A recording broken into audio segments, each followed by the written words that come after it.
नैनं छिन्दति शस्त्राणि नैनं दहति पावकाः न चैनं क्लेदयन्त्यापो न शोषयति मारुताः। कहते हैं आत्मा अमर होती है, उसे कोई मार नहीं सकता। आत्मा शरीर से निकलकर फिर किसी नए शरीर को धारण कर लेती है। कहा यह भी जाता है कि अगर किसी की मृत्यु समय से पहले हो गई है तो उसकी आत्मा तब तक इस पृथ्वी पर घूमती रहती है जब तक कि उसकी इच्छाएं और समय पूरा नहीं हो जाता। पंडितों और जानकारों के अनुसार अगर अपने जीवन में किसी ने केवल अच्छे ही अच्छे कर्म किए हैं तो ऐसे लोग मृत्युपरांत सीधे स्वर्गलोक में विराजमान कर दिए जाते हैं। जबकि जिस व्यक्ति ने जीवन में एक भी गलत काम किया है या किसी को हानि पहुंचाई है, वैसे लोगों को स्वर्ग नहीं बल्कि नरक में जगह मिलती है। इन विषयों में जानकारी रखने वाले लोगों के अच्छे कर्म और बुरे कर्म के नतीजों को लेकर अलग अलग लोगों और जानकारों की राय है।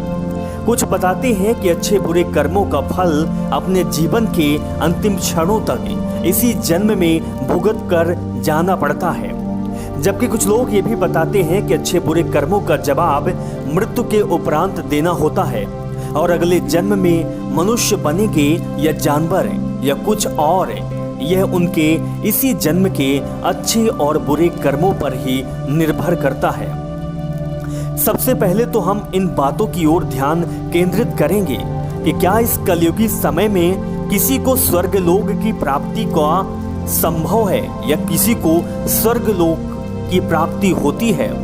अगर केवल अच्छे आचरण, अच्छे स्वभाव, अच्छे कर्मों आदि का आकलन करके ये तय किया जाता होगा कि मुझे नहीं लगता इस कलयुग में कोई भी व्यक्ति स्वर्ग लोक को प्राप्त करने योग्य होता है या वह स्वर्ग का भोगी होता है।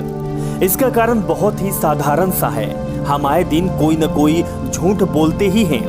गाली गलौज जैसी भाषा का इस्तेमाल तो हमारे आम बोलचाल की भाषा में जगह ही ले चुका है।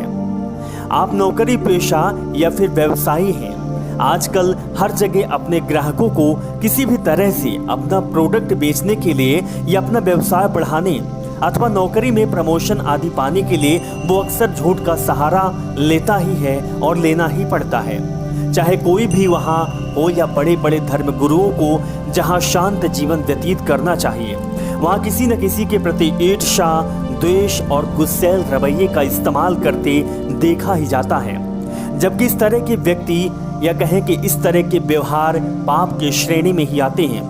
अब सवाल आपके सामने है कि जब हमारे पाप का घड़ा हमेशा इतना भरा रहता है कि सुबह सोकर उठने से लेकर रात को सोने तक हम किसी न किसी झूठ, किसी न किसी ईर्ष्या, द्वेष आदि का इस्तेमाल करते ही हैं, तो हम सभी को कहां से होगी स्वर्ग लोक की प्राप्ति।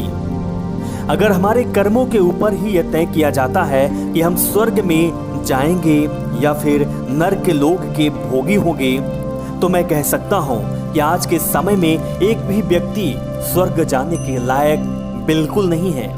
ऐसे कर्म करने के बाद हम सभी को केवल नरक ही नरक मिलेगा और तौर पर आम लोग ही नहीं बल्कि साधु, संत और जो महात्मा कहलाते हैं वो भी कितना गलत काम करते हैं, कितना झूठ बोलते हैं, कितना पाप करते हैं। जो स्वर्ग का रास्ता बताते हैं वो खुद नरक के भोगी होते हैं। तो मित्रों, आज इस वीडियो का मकसद बस इतना था और सोच को पहुंचाना था कि हमेशा बुरे कर्मों से बचें और अच्छे कर्म जितने आप कर सकते हैं करते रहिए। अच्छी और धनात्मक सोच रखने वाले ही हमेशा तरक्की की राह पर आगे निकलते हैं। पीछे रह जाते हैं तो केवल वैसे लोग जिन्हें इंसानियत का कहा खा गा खा भी नहीं मालूम होता। इसीलिए हमेशा कोशिश कीजिए और सभी पाप मुक्त जीवन व्यतीत करें, ताकि जब भी जहां भी हमें जवाब देना पड़े, हमारे अच्छे कर्मों की एक लिस्ट बने तो उस फहरिस्त में हमारा नाम भी हो। अगर आपको ये वीडियो अच्छी लगी तो आप कमेंट कर जरूर बताएं। चैनल को सब्सक्राइब करें, ज़्यादा से ज़्यादा शेयर करें वीडियो को लाइक करें और आप बताएं कि अगले किस विषय पर आप वीडियो चाहते हैं। ज़रूर आप उस विषय पर वीडियो आपको मिलेगी।